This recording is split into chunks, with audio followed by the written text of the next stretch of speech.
사랑하는 성도 여러분, 오늘도 말씀이 주시는 은혜 가운데 거하는 귀한 하루 될 수 있기를 소원합니다.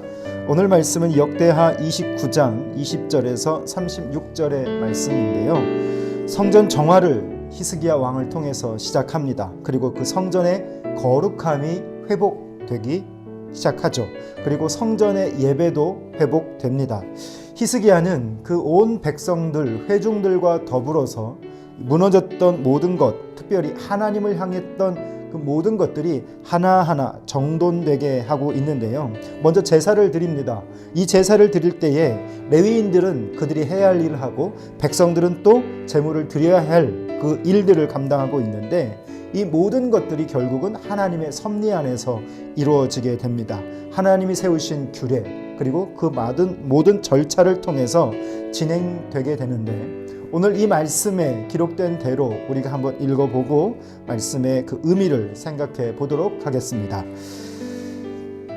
20절부터 말씀을 읽겠습니다. 히스기야 왕이 일찍이 일어나 성읍의 귀인들을 모아 여호와의 전에 올라가서 수송아지 7마리와 순양 7마리와 어린 양 7마리와 숫염소 7마리를 끌어다가 나라와 성소와 유다를 위하여 속죄 제물로 삼고 아론의 자손 제사장들을 명령하여 여호와의 제단에 드리게 하니, 이에 수소를 잡음에 제사장들이 그 피를 받아 제단에 뿌리고, 또 숫 양들을 잡음에 그 피를 제단에 뿌리고, 또 어린 양들을 잡음에 그 피를 제단에 뿌리고, 이에 속죄 제물로 드릴 숫 염소들을 왕과 회중 앞으로 끌고 오매 그들이 그 위에 안수하고, 제사장들이 잡아 그 피를 속죄제로 삼아 제단에 들여온 이스라엘을 위하여 속죄하니, 이는 왕이 명령하여 온 이스라엘을 위하여 번제와 속죄제를 드리게 하였음이더라. 왕이 레위 사람들을 여호와의 전에 두어서 다윗과 왕의 선견자 갓과 선지자 나단이 명령한 대로 재금과 비파와 수금을 잡게 하니, 이는 여호와께서 그의 선지자들로 이렇게 명령하셨음이라.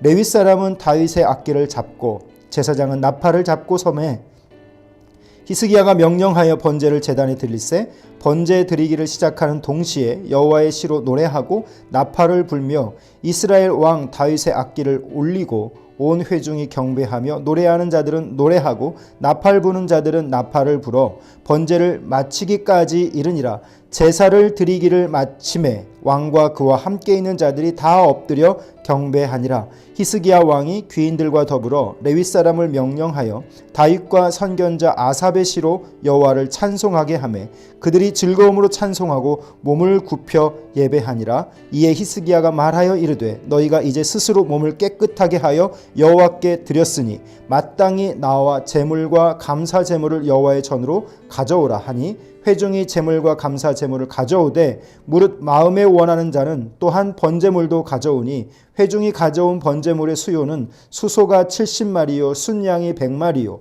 어린 양이 200마리이니, 이는 다 여호와께 번제물로 드리는 것이며, 또 구별하여 드린 소가 600마리요 양이 3000마리라. 그런데 제사장이 부족하여 그 모든 번제 짐승들의 가죽을 등이 벗기지 못하는 고로 그의 형제 레위 사람들이 그 일을 마치기까지 돕고 다른 제사장들이 성결하게 하기까지 기다렸으니, 이는 레위 사람들의 성결하게 함이 제사장들보다 성심이 있었음이라. 번제와 화목제의 기름과 각 번제에 속한 전제들이 많더라. 이와 같이 여호와의 전에 섬기는 일이 순서대로 갖추어지니라. 이 일이 갑자기 되었으나 하나님께서 백성을 위하여 예비하셨으므로 히스기야가 백성과 더불어 기뻐하였더라. 아멘.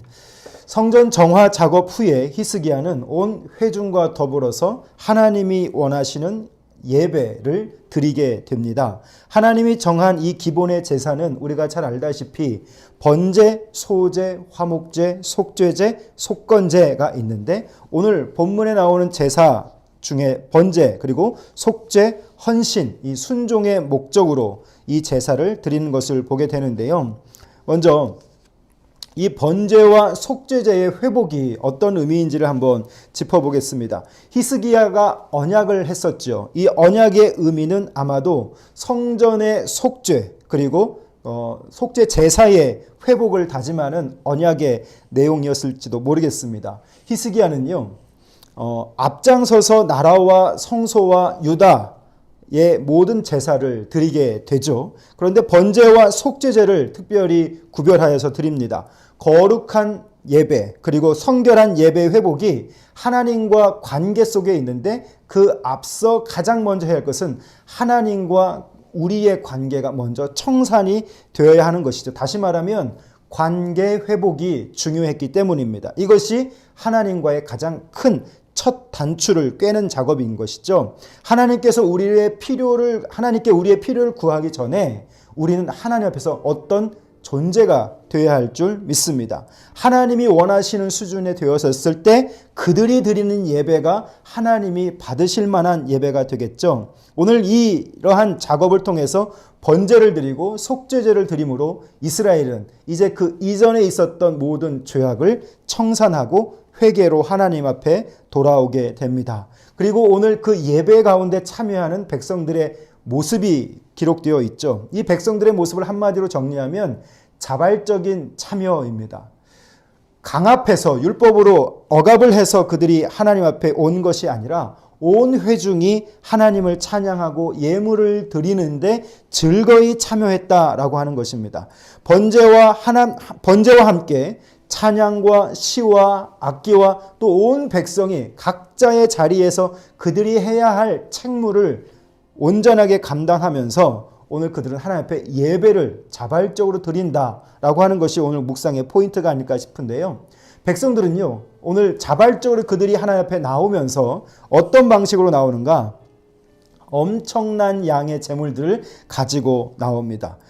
그들이 가지고 나왔던 제물의 종류 그리고 수량을 성경은 자세하게 기록하고 있는데 자원하여서 엄청나게 많은 제물을 드리게 되죠.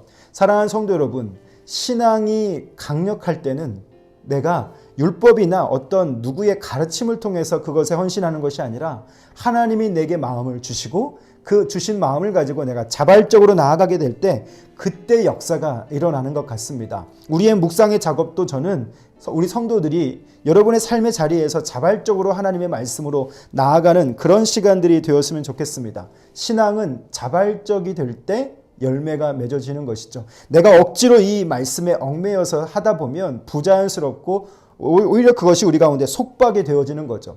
하나님이 가장 기뻐하시는 것은 그래서 무엇인가? 내가 자원함으로 드리고 자원함으로 헌신하며 자원함으로 내 신앙을 살아가는 것입니다. 오늘 이러한 백성들의 자원하는 마음에 레위인과 제사장들이 협력하는 방식이 나타나죠. 도살할 제사장이 부족하게 됩니다. 그래서 성결의 과정을 마친 레위인을 오늘 그 과정에 투입하게 됩니다. 그런데 아무리 급하고 아무리 그 성결의 절차를 거치지 않은 자라도 제사장으로서는 쓰지 않는 단호함을 보여주고 있습니다. 사랑하는 성도 여러분, 우리가 하나님의 일을 할 때 우리가 가끔씩 착각할 수 있는 게 그 일의 우선이 무엇에 있는가를 좀 구별해 봐야 할 것 같은데요. 하나님께 예배하는 것, 특별히 이 당시 분위기 속에서는 히스기야를 통해서 모든 것이 회복되었기 때문에 영적인 그 기대치가 다들 높았을 거란 말이죠. 그런데 엄청나게 몰려드는 재물과 그 모든 것을 소화할 수 있는 성전의 규모는 제한되어 있었고 오늘 그것을 위해서 일을 할 것인가 하나님과의 관계를 세워갈 것인가 오늘 이들은 그 고민을 하는 것입니다. 그런데 이들의 선택은 무엇이었을까요? 일을 처리하는 것에 그들의 모든 것을 집중했던 것이 아니라 그럼에도 불구하고 이들은 하나님이 정하신 기준과 규례에 따라서 하나님이 기뻐하실 만한 기준들로 이들은 이 일을 행했다라고 하는 것입니다. 이것은 다시 정리하면 일이 목적이 아니라 하나님과의 관계의 목적의 예배, 그것을 준수했다라고 하는 것입니다. 저는 오늘 이 말씀을 보면서 이스라엘 공동체가 일이 목적이 아니라 하나님과의 관계 회복을 목적으로 속죄제를 드렸고 백성들이 자원하여 그렇게 예배하고 참여하는 그 헌신을 통해서 이 일을 처리해가는 중요한 지도자 그룹들이 일의 효율성, 일의 능률성을 따지기보다 하나님과의 관계에 더 집중하고 이 일을 처리했다라고 하는 것이 오늘 저에게는 더 깊이 와닿습니다. 하나님이 세우시는 기준이 있고 하나님이 또 원하시는 가르침이 있는데 그것을 우리가 행할 때 무엇이 우선되는가? 일을 처리하는 것이 우선이 되는 것이 아니라 그분과의 관계의 회복이 오늘 우리 가운데 더 중요함을 깨닫게 하고 있습니다. 사랑하는 성도 여러분, 오늘 히스기야를 통해서 이 이스라엘 백성들은 드디어 모든 것이 제자리로 돌아갑니다. 이 제자리로 돌아갈 때 가장 중요한 단어를 여러분께 말씀드리고 싶은데요. 그게 바로 뭐냐면 회개입니다. 지난날에 그들의 삶이 청산되고 이제 다시 하나님과의 온전한 관계로 설 수 있는 은혜를 주신 것은 우리가 우리 자신을 스스로 깨닫고 하나님 앞에서 돌이키는 작업, 그것을 회개 또는 회심이라고 할 수 있습니다. 이 관계의 정립이 되었을 때 오늘 이들은 하나님이 다시 받으시는 자들이 된 것이죠. 사랑하는 성도 여러분, 오늘 이 말씀 앞에서 저와 여러분은 하나님 나라의 일을 해갈 때 이 일함의 방식이 먼저 하나님과의 관계임을 꼭 기억하실 수 있길 바랍니다. 하나님은 천천의 수양보다 만만의 그 어떤 것들보다 오늘 나라고 하는 존재가 하나님과 바로 세워지기를 원하십니다. 그것을 위해서는 우리는 우리의 영의 속죄제가 필요할 것이고 또 그것이 회개의 자리로 나아가게 될 때 모든 것은 제자리로 갈 것입니다. 코로나를 통해서 많은 혼란을 겪고 개인도 또 공동체도 이 국가도 많은 어려움이 있습니다. 모든 것이 다 제자리로 감에 있어서 정말 필요한 것은 무엇일까요? 특별히 내가 하나님 옆에 섰을 때 이 코로나 과정 속에서 나는 과연 하나님을 어떤 방식으로 추구하고 있는지 여러분 한번 생각해 볼 수 있기를 바랍니다. 하나님과의 관계가 가장 우선입니다. 그 관계를 회복할 때는 하나님이 정하신 기준이 있고 규율이 있습니다. 이것은 일이 목적이 아니라 결국 죄인이 거룩하신 하나님 앞에 나아가는 가장 유일한 방식입니다. 그것이 바로 예수 그리스도입니다. 사랑하는 성도 여러분, 오늘 이 예수 그리스도 앞에 서는 저와 여러분 될 수 있기를 바라고요. 대림절을 우리가 지금 준비하고 있는데 통과해 가고 있는데 이 대림절의 기간 우리는 예수를 기다리고 희망하고 소망합니다. 그 예수를 오늘도 우리 가운데 묵상하면서 그분을 의지하고 그분의 십자가의 보혈로 그렇게 우리가 나아간다면 하나님과의 관계가 세워져 가고 또 오늘 한날은 또 하나님과 그렇게 우리는 아름다운 관계로 세워져 갈 줄 믿습니다. 오늘 하루 그런 하루 될 수 있기를 소원합니다. 기도하겠습니다. 살아계신 우리 아버지 하나님, 오늘 히스기야를 통하여서 그들이 모두가 있어야 할 제자리로 돌아가는 것을 봅니다.